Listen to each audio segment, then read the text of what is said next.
Au nom du Père et du Fils et du Saint-Esprit, la paix soit avec vous. Frères et sœurs, nous sommes heureux de nous retrouver pour célébrer cette fête de l'Immaculée Conception, évidemment en communion étroite de prière avec notre pape François qui a ouvert la porte de l'année jubilaire ce matin à Rome, et en communion avec le chapitre des chanoines et le séminaire diocésain de Paris, dont Notre-Dame est la patronne.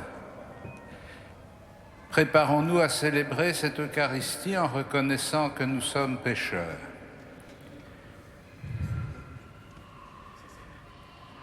Je confesse à Dieu Tout-Puissant, je reconnais devant mes frères que j'ai péché en pensée, en parole, par action et par omission. Oui, j'ai vraiment péché. C'est pourquoi je supplie la Vierge Marie, les anges et tous les saints, et vous aussi, mes frères, de prier pour moi, le Seigneur notre Dieu, et que Dieu Tout-Puissant nous fasse miséricorde, qu'il nous pardonne nos péchés et nous conduise à la vie éternelle. Amen.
Gloria in excelsis Deo.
Prions le Seigneur.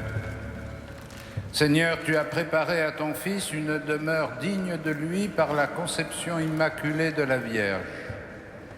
Puisque tu l'as préservé de tout péché par une grâce venant déjà de la mort de ton Fils, accorde-nous, à l'intercession de cette Mère très pure, de parvenir jusqu'à toi, purifier nous aussi de tout mal, par Jésus-Christ, ton Fils, notre Seigneur et notre Dieu, qui vit et règne avec toi dans l'unité du Saint-Esprit, maintenant et pour les siècles des siècles.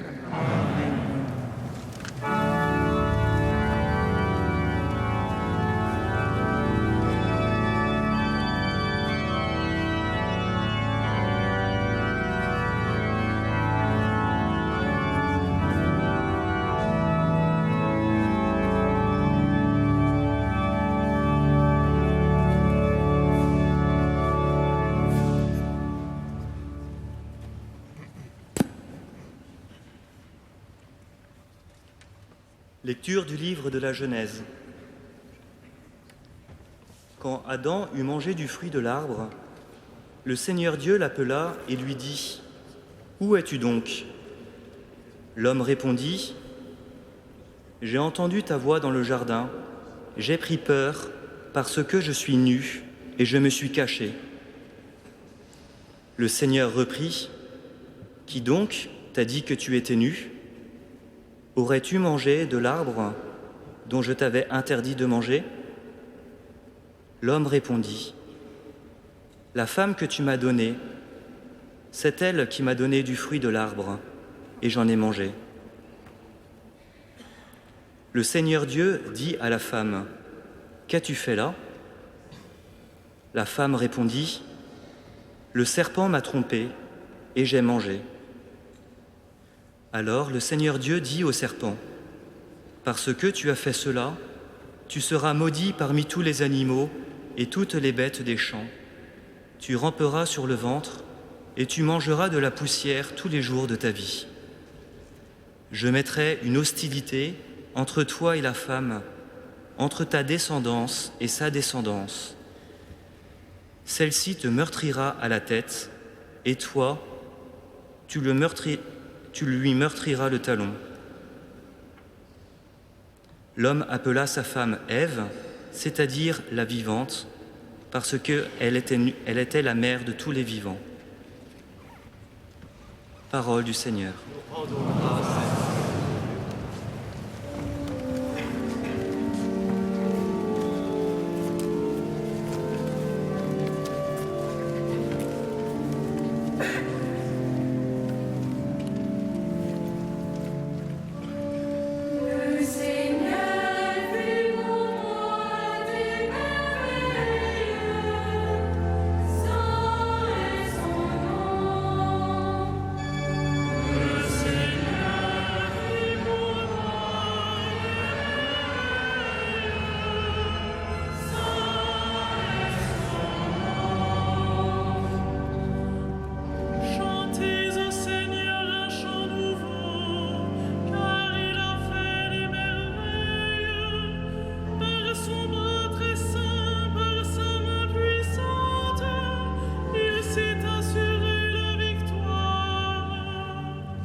Lecture de la lettre de saint Paul aux Éphésiens. Béni soit Dieu, le Père de notre Seigneur Jésus-Christ. Il nous a bénis et comblés des bénédictions de l'Esprit au ciel dans le Christ. Il nous a choisis dans le Christ, avant la fondation du monde, pour que nous soyons saints, immaculés devant lui dans l'amour. Il nous a prédestinés à être pour lui des fils adoptifs par Jésus le Christ. Ainsi il a voulu sa bonté, à la louange de gloire de sa grâce, la grâce qu'il nous donne dans le Fils bien-aimé. En lui, nous sommes devenus le domaine particulier de Dieu. Nous y avons été prédestinés selon le projet de celui qui réalise tout ce qu'il a décidé. Il a voulu que nous vivions à la louange de sa gloire, nous qui avons d'avance espéré dans le Christ. Parole du Seigneur.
Le Seigneur soit avec vous.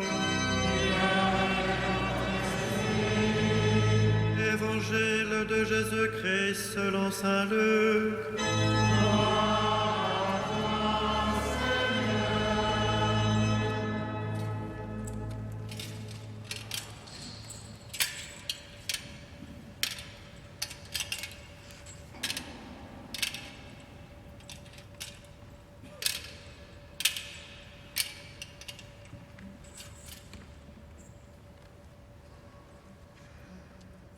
L'ange Gabriel fut envoyé par Dieu dans une ville de Galilée appelée Nazareth, à une jeune fille, une vierge, accordée en mariage à un homme de la maison de David, appelé Joseph, et le nom de la jeune fille était Marie.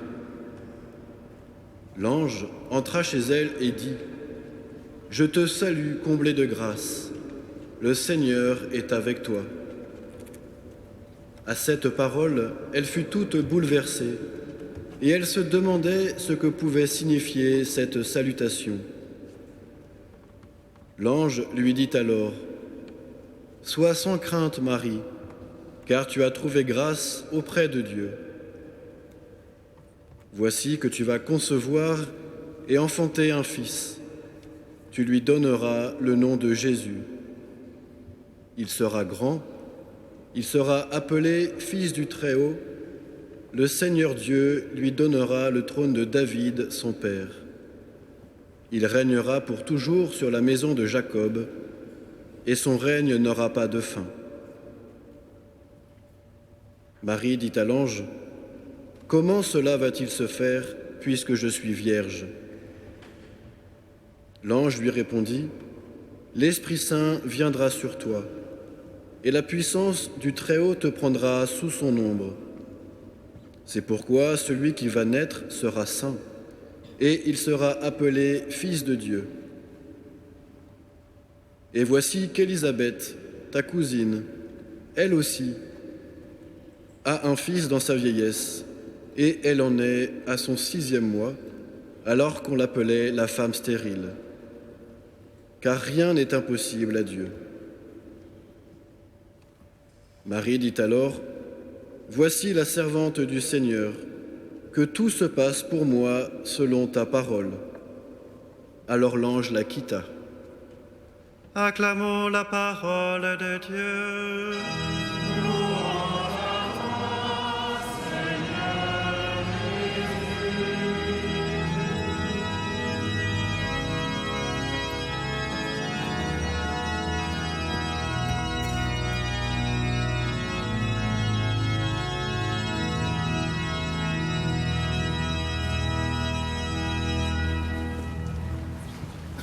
Frères et sœurs, le pape François a certainement été inspiré quand il a décidé d'ouvrir l'année sainte de la miséricorde en cette fête de l'Immaculée Conception.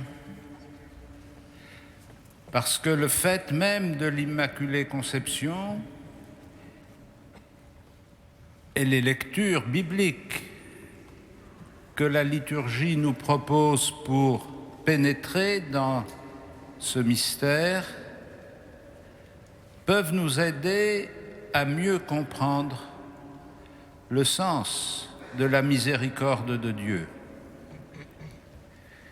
En effet, nous pourrions être tentés de ne comprendre la miséricorde de Dieu qu'en référence au péché de l'homme, comme une sorte de rattrapage et de seconde chance, comme si Dieu aurait eu à se forcer pour passer dans le registre de la miséricorde auquel il n'aurait pas été préparé.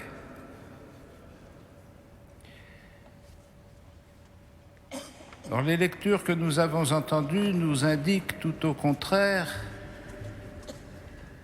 comment, dès l'origine, dès le moment de la création, Dieu a en vue le salut de l'homme, son bonheur, son accomplissement. Et que cet amour, dont le dynamisme et la puissance sont la source même de l'acte créateur, cet amour de Dieu est de tout temps, dans son éternité, dans la vie de la Trinité. Cet amour de Dieu est la source de tout le reste, de la création de l'homme, de l'élection d'Israël,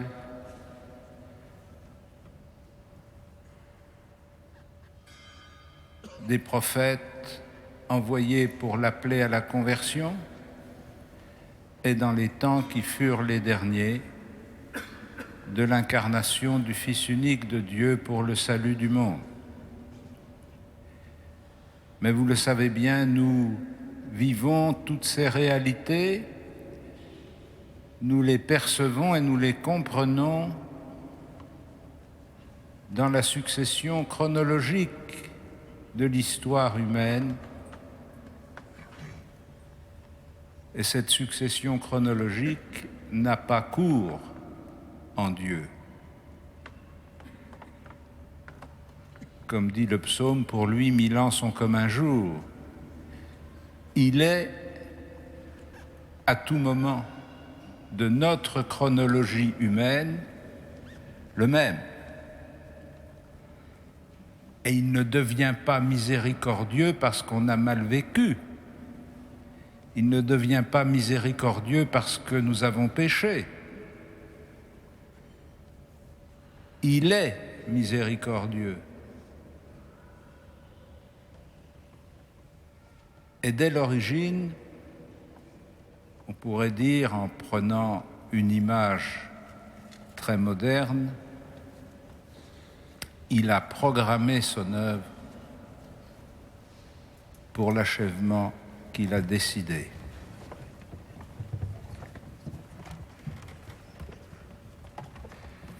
Ainsi, dans l'Épître aux Éphésiens,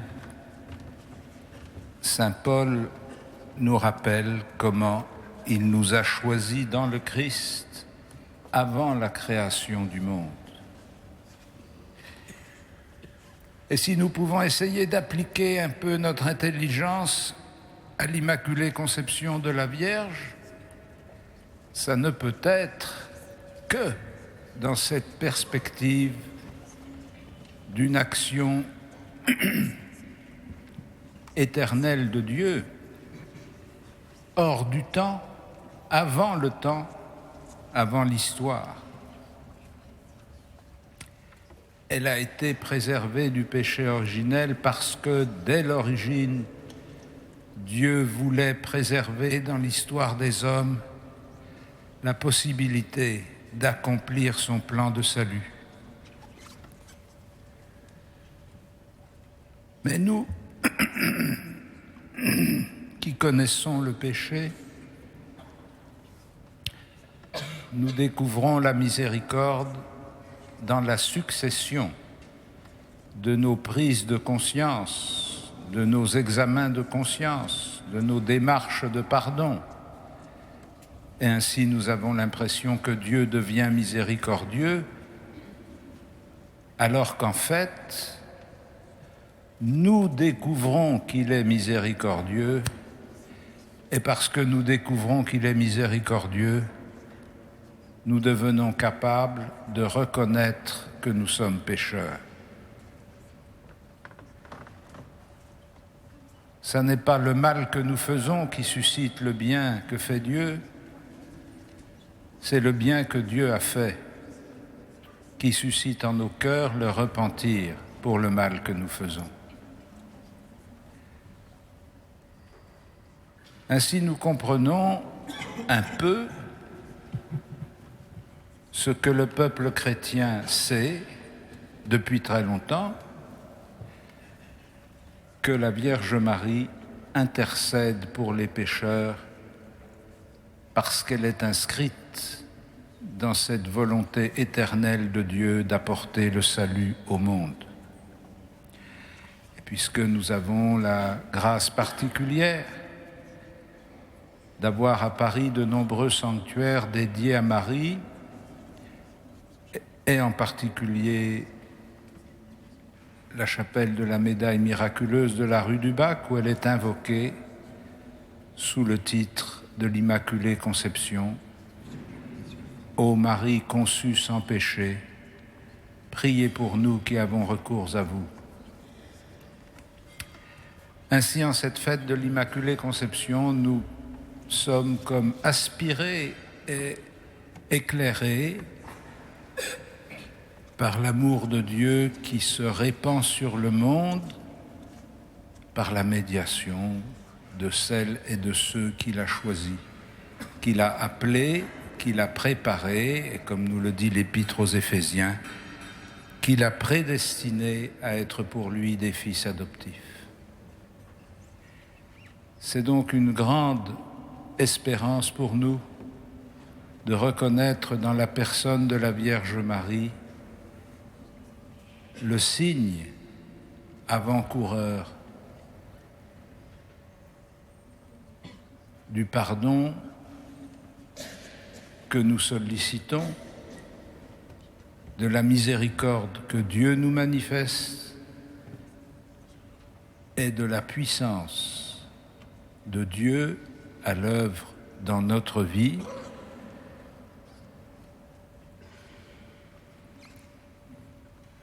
Rien n'est impossible à Dieu, dit l'ange à Marie, pas même de manifester sa miséricorde aux pécheurs. Amen.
Frères et sœurs, comme chaque année en cette fête de l'Immaculée Conception, je vais bénir les aubes qui vont être remises aux nouveaux maîtrisiens. Que le Seigneur leur donne la joie de participer à la fête de son Église. Père, les enfants dont voici les noms ont demandé à faire partie du chœur de la maîtrise de Notre-Dame de Paris. Solène, Siméon, Gabriel, Blandine, Nastasia, Jean et Alexandrine. Présentés par leurs parents depuis l'année dernière déjà, ils ont travaillé et fait effort pour bien remplir la mission que l'Église leur confie, chanter la grande prière liturgique dans la foi et la beauté. Aujourd'hui, nous pensons qu'ils peuvent recevoir l'habit de chœur de la maîtrise. Merci. Demandons à Dieu de faire descendre sa bénédiction sur ses enfants et sur les aubes qu'ils porteront. Seigneur Jésus, Fils du Dieu vivant, toi qui as voulu naître parmi nous, toi qui as connu les joies de l'enfance et l'enthousiasme de la jeunesse, toi qui as marqué ta prédilection pour les jeunes en bénissant ceux qui venaient à toi, répands sur ces aubes et les enfants qui les porteront ta bénédiction, bénis la foi et la piété de leurs parents. Fais qu'à ton exemple, Solène, Siméon, Gabriel, Blandine, Nastasia, Jean, Alexandrine grandissent en grâce et en sagesse. Garde-les à ton service dans la simplicité de leur cœur, qu'ils fassent rayonner autour d'eux la joie et l'amitié, qu'ils soient de vrais témoins dans toute leur vie, et qu'après avoir été fidèles à tes commandements, ils chantent enfin ta louange dans la gloire éternelle. Amen.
Credo in unum Deum.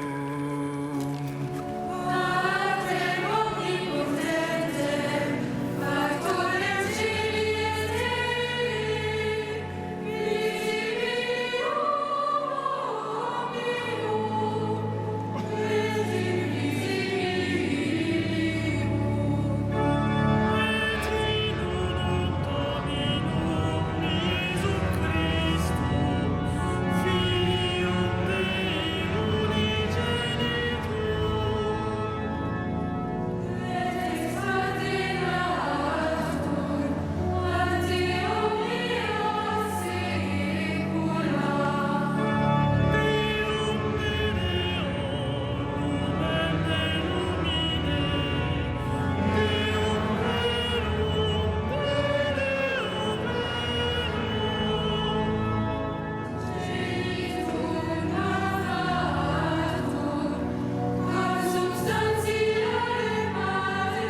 Prions ensemble au moment d'offrir le sacrifice de toute l'Église.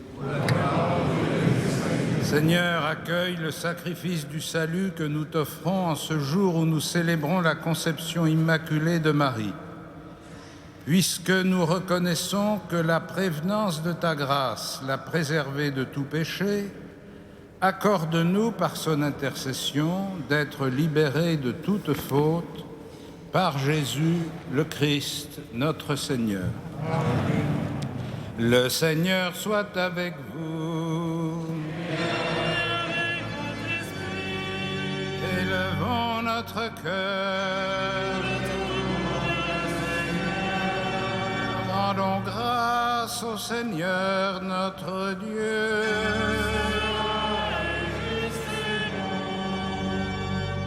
Vraiment, il est juste et bon de te rendre gloire, de t'offrir notre action de grâce toujours et en tout lieu.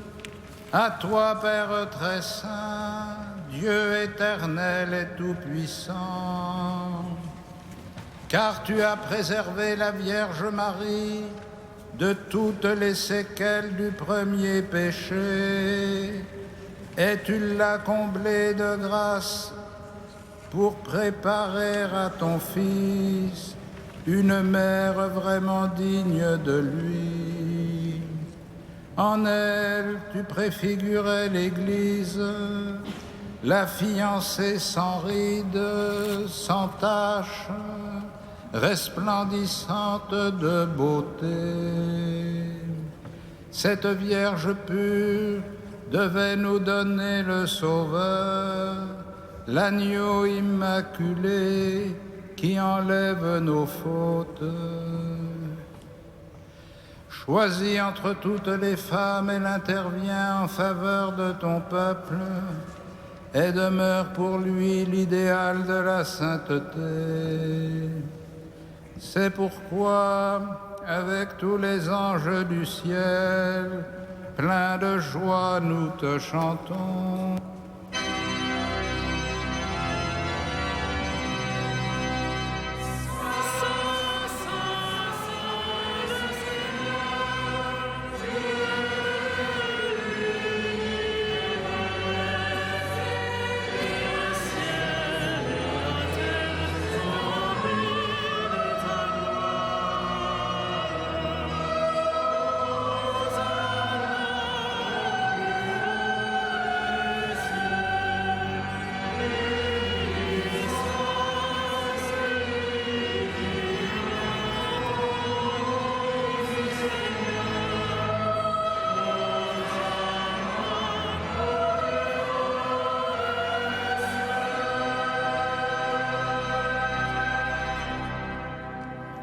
Saint Dieu de l'univers, et toute la création proclame ta louange.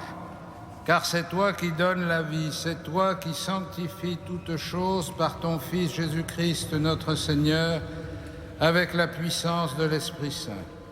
Et tu ne cesses de rassembler ton peuple afin qu'il te présente partout dans le monde une offrande pure. C'est pourquoi nous voici rassemblés devant toi, et dans la communion de toute l'Église, nous célébrons le jour où la Vierge Marie a été conçue sans la faute originelle, puisque tu l'avais choisie pour être la mère du Sauveur. Par lui qui a enlevé le péché du monde, Dieu Tout-Puissant, nous te supplions de consacrer toi-même les offrandes que nous apportons. Sanctifie-les par ton Esprit, pour qu'elles deviennent le corps et le sang de ton Fils, Jésus-Christ, qui nous a dit de célébrer ce mystère. La nuit même où il fut livré, il prit le pain, en te rendant grâce, il le bénit, il le rompit et le donna à ses disciples en disant : « Prenez et mangez-en tous, ceci est mon corps livré pour vous. »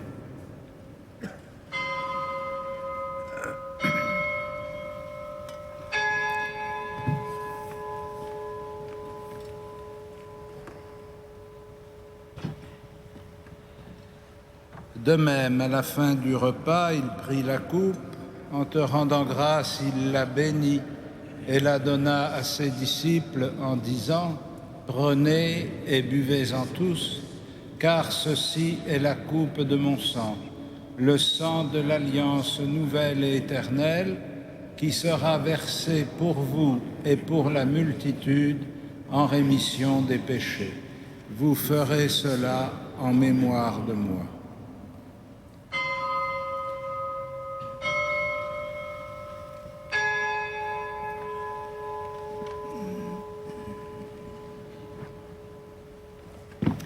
Il est grand le mystère de la foi.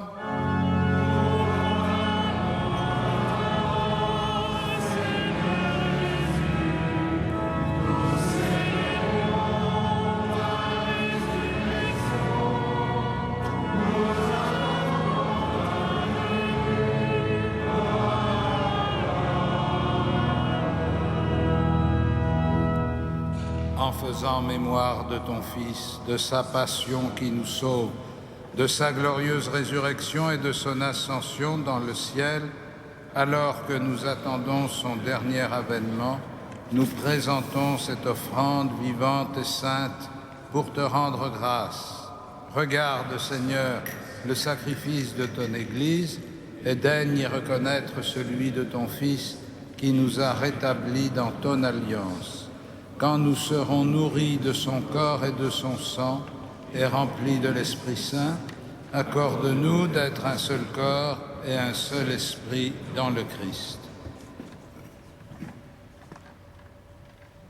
Que l'Esprit Saint fasse de nous une éternelle offrande à ta gloire, pour que nous obtenions un jour les biens du monde à venir, auprès de la Vierge Marie, la bienheureuse Mère de Dieu, de Saint Joseph, son époux, des apôtres, des martyrs et de tous les saints qui ne cessent d'intercéder pour nous.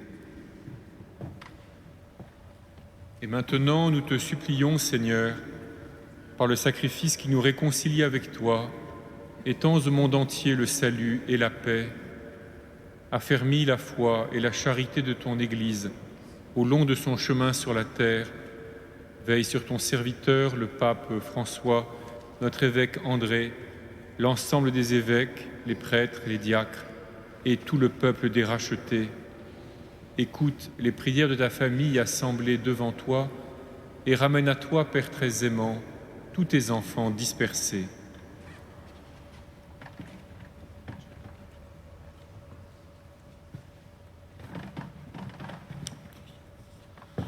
Pour nos frères défunts, pour les hommes qui ont quitté ce monde et dont tu connais la droiture, nous te prions.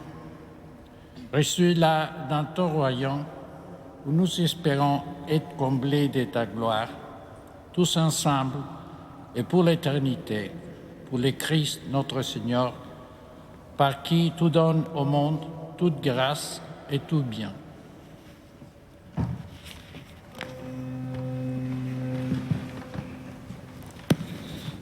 Par lui, avec lui et en lui.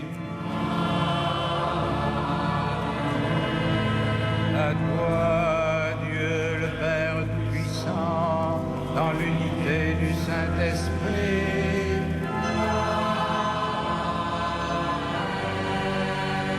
Tout honneur et toute gloire pour les siècles des siècles.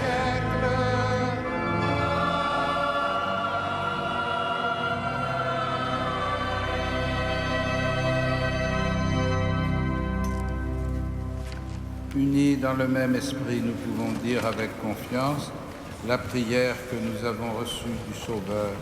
Notre Père, qui es aux cieux, que ton nom soit sanctifié, que ton règne vienne, que ta volonté soit faite sur la terre comme au ciel. Donne-nous aujourd'hui notre pain de ce jour. Pardonne-nous nos offenses, comme nous pardonnons aussi à ceux qui nous ont offensés. Et ne nous soumets pas à la tentation, mais délivre-nous du mal. Délivre-nous de tout mal, Seigneur, et donne la paix à notre temps. Par ta miséricorde, rends-nous libres du péché, rends-nous forts devant les épreuves. En cette vie où nous espérons le bonheur que tu promets, est l'avènement de Jésus-Christ, notre Sauveur.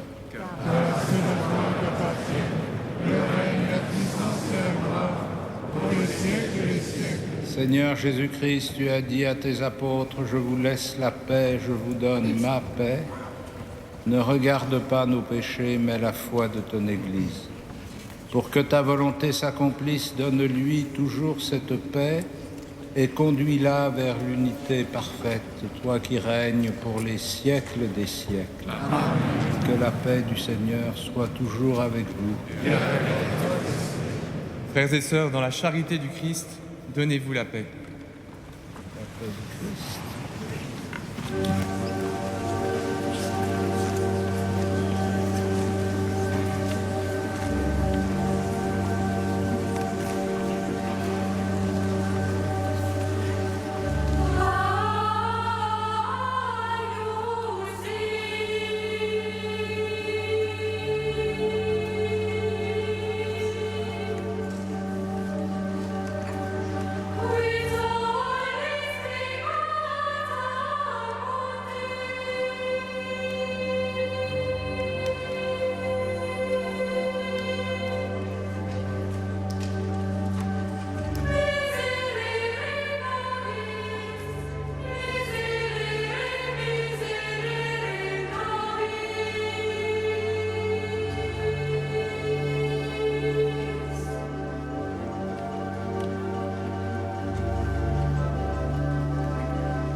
Heureux les invités au festin des noces de l'agneau.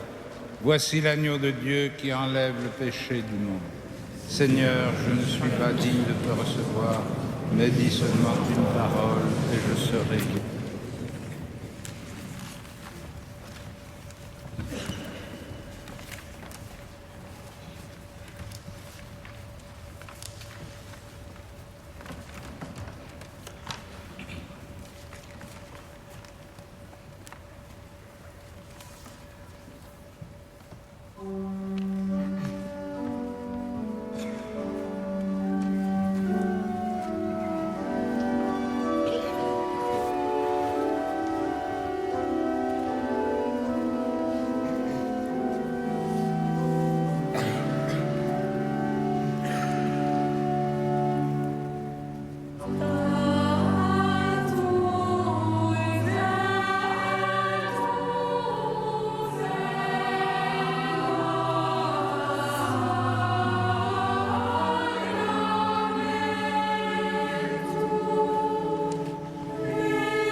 À l'issue de cette messe, le cardinal, entouré des membres du clergé, ira bénir les chapelles d'accueil et de confession qui ont été rénovées, réaménagées à l'occasion du Jubilé de la Miséricorde. Je vous rappelle notamment que samedi prochain, 12 décembre, toute la journée de 8h30 à 19h, des prêtres seront à votre disposition, sans discontinuer, pour vous offrir le sacrement du pardon, pour entrer dans le Jubilé de la Miséricorde.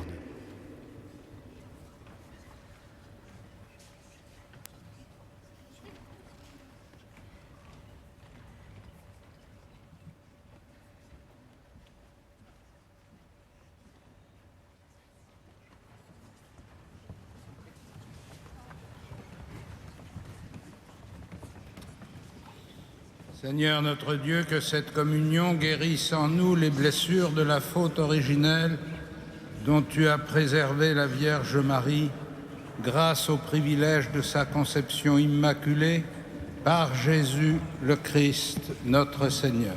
Amen.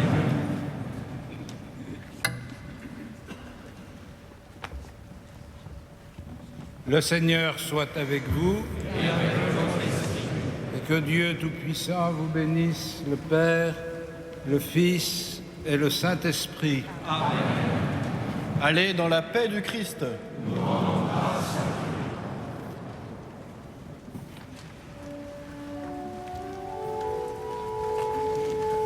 Amen.